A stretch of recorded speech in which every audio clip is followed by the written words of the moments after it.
This is my hexagonal turntable knife block. It's comprised out of 7 different pieces which quickly and easily index into each other. So as you roll the part together for your final glue up, it has perfect seams every single time. You can start your project and have your finished piece all in the exact same day. I'm telling you, this is way easier than it actually seems, but there are a few caveats that you need to understand. So let's go ahead and jump into the wood shop and talk about those. I have been absolutely stoked about this project in particular coming up. We're just going to be using 2 of our 3 bits that you need to CNC with me. We're going to be using the downtown Jenny as well as the 60-degree groovy Jenny. And we're going to be taking advantage of that angle of the 60-degree groovy Jenny in order to give us a nice hexagonal knife block that just folds in on itself and makes everything as simple as possible. I really want to make sure that this thing is not going to move. So we're going to be covering the entire base of this with double-sided tape so that as each one of these individual parts are being cut out, nothing is shifting around. When this project first came to mind, I was going to make an aquarium. So it would be an aquarium knife block that a betta fish could live in your kitchen but hold knives, and I knew that it would do really well on YouTube. But for right now, I'm really just going to go the most vanilla version of this project that is possible. Speaking of most vanilla version, Charlie over at CNC with me has recently won the Make It Better contest with my stack slats, and this is the version that he made, which is absolutely insane. This is only going to take less than 30 minutes to cut out, and the majority of that is because I have a ton of different magnet locations, and I'm going to go through all the different variations of those magnet hole locations so that you're not having to waste magnets on this project. First and foremost, we're going to put in our groovy Jenny bit, 60 degree in particular. We're going to zero that out for our material, and then we're going to cut in our slots. Now what this really is doing is just giving us equal parts that are going to index with each other. We're barely cutting through the material so that everything lines up nice and tight. Next, it's going to go over and it's going to mark the screw hole locations for our Lazy Susan so that we're not messing around with trying to center that later on.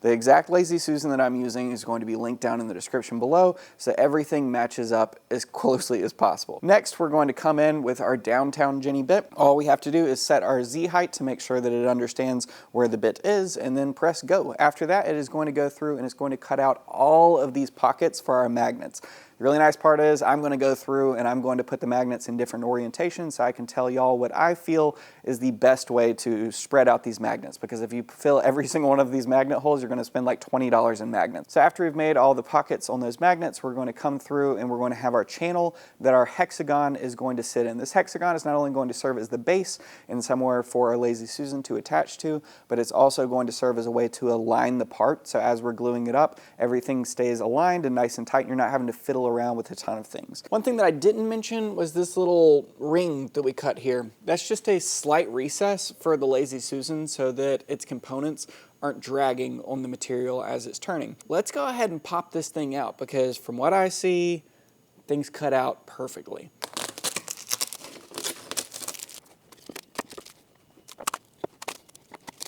All right, so you see how janky all this is right now? Let's solve that with blue tape.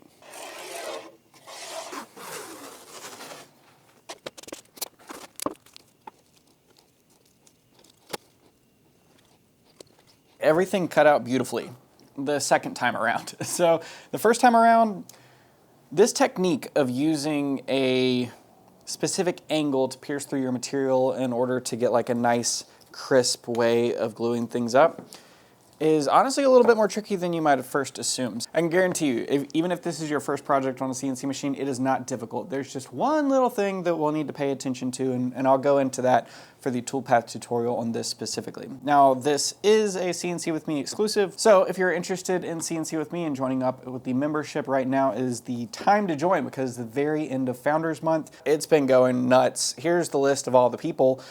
There's a lot. Right now we have 365 members. I can easily check that because we have an app. I have gone ahead and taken the liberty of attaching the Lazy Susan to the very bottom of our hexagonal piece. Now that was really easy to do because I had pre-measured where the hole locations went with this specific little Lazy Susan, and we have pocketed out to the area on top of it so that nothing really rubs. This is normally meant for a piece of glass to sit on, so it's got these little rubber stoppers on the top and the bottom. Now we're at the next stage where we are figuring out where to put our magnets, and then we're just going to be gluing this up. I'm specifically going to be using CA glue, and we'll get into that in a little bit, but CA glue is going to be really important for the magnets in particular.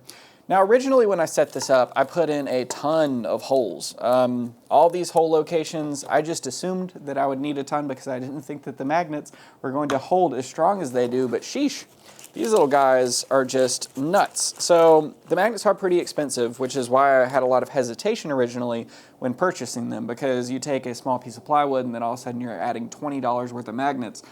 It really starts shooting your profit in the foot. So I really wanted to make sure that I was spacing them correctly, and I was going to do this whole thing where I was going to say this one is spaced this way, but sheesh, truth be told, you don't need to worry about any of that. Right here, you can see I'm just putting this in the center one. I'm going to glue it in a second. Boom. You just need one. It's not going to move around. That's like a really good amount of hold on there so that you can quickly and easily pull your knife on and off.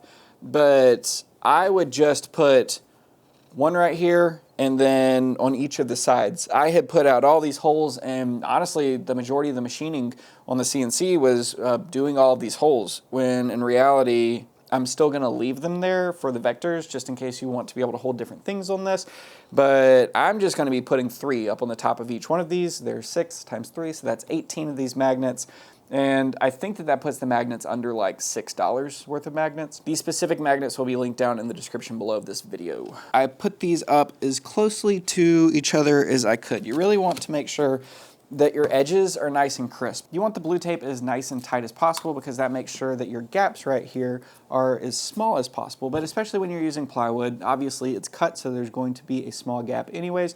And there's a few ways that we can defeat that. So you essentially can stain this thing incredibly dark. That's going to be your first way to help things blend in, is just making the product as dark as possible. That's going to cover up a lot of the gaps in here. The second way to close those up is, instead of CA glue, which I'm going to be using today to go through here, using wood glue. That's going to fill up that gap a little bit, but the issue is once you do that and then you come back with a stain, that wood glue is going to pop. It's going to look like a little yellow stripe, and it's going to make the gap look even worse than if you wouldn't have done it in the first place. Now, the third way is to not use plywood at all and to use 1/2 inch, like a hardwood material. You're going to be able to blend that into itself a lot easier. I specifically am using plywood because this project has a lot of math in it. This 1/2 inch Baltic birch plywood is very stable and dimensionally reliable. These magnets are going to be great for holding things. They're incredibly strong. The nice part is either side is going to stick to your metal. I'm just putting the CA glue in there and then dropping the magnet into the hole and then spraying. I'll bring y'all in close. Is this what y'all want to see? Close up magnets? Oh God, these things are so strong. I can't even make it. There we go. There's one. This is so dumb. And 2. And 3. They still want to be attracted to each other. It's like arts and crafts time, sheesh. I'm totally gonna have to put on some new blue tape, but that is expected. This is really mainly for alignment, so that your pieces are just kind of like going into the right place. This isn't gonna wobble around a whole lot at the bottom, but if you're particularly using hardwood for this, there will be a little bit of expansion and contraction. The wood's gonna move a little bit, so just make sure that you're not fully gluing it into place. Hardwood specifically, I would leave this floating, and I would just glue the seams up. Even those seams that you're gluing up, they're going to touch the corners of this, and it's going to do perfectly fine. I'm going to be doing a webinar on this product in particular, and it will be my first one on product iteration. And what that's going to deal with is talking about how you can have a product, and a lot of people can essentially be making the same product, but how yours can be different than theirs. I'm very excited about that in particular, because I know that there's been a little bit of hesitation around CNC with me for the people who are purely in it for selling things. And I don't think that everybody really realizes that a lot of stuff has already been made in this world. There's very few things that are going to be completely and utterly unique. But there are a ton of different ways to make your product unique.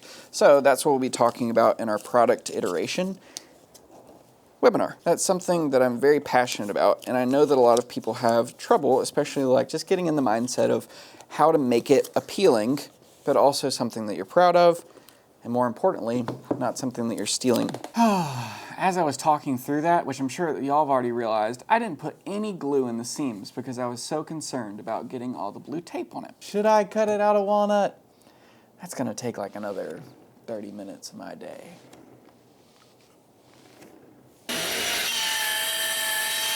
So me and Mitz have like this long list online, and when I switched over this project and I showed them that I wanted to do the knife block project, he said, oh, I have to switch my Mitz Street files around, which I have no idea what that means. We're really just running one bit today. It is going to be our 60-degree groovy Ginny, and I don't know if we're cutting out anything. I don't know anything. Let's see what happens. Can't handle my long story, so let me cut to the chase and get to the point. Now, I feel like every single week I learn a little bit more about Mitz. And I feel like this has raised more questions than answers. Thanks, Mitz. Walnut. All right, 30 minutes later, this is what we've got. We have a walnut version with walnut veneered plywood. Now, I'm gonna go ahead and just assemble this real quick. We're going to do magnets, and then we're going to blue tape, glue everything in place, and then I'm probably going to steal the Lazy Susan off of that one. This one should look better.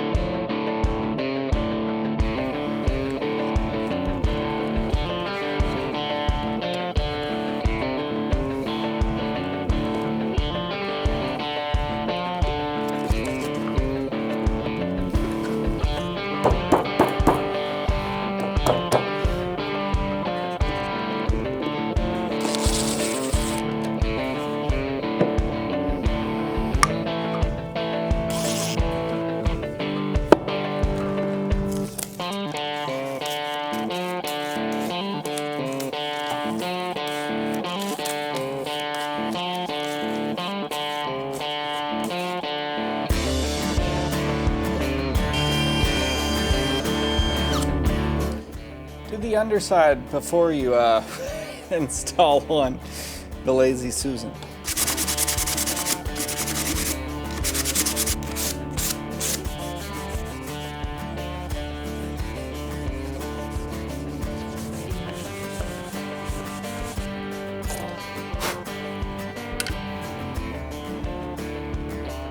Ta-da! With the right bits and just a little bit of practice, you can darn near create anything on a CNC machine. This doesn't need to be flipped, it doesn't need to be finagled with in any type of way, and we only use 2 bits in order to get this. If you're just learning how to use your CNC machine and you're looking for some new projects to try out, awesome. If you're looking to sell the things that you make, great. Regardless, you don't have to CNC alone. CNC with me. Bye.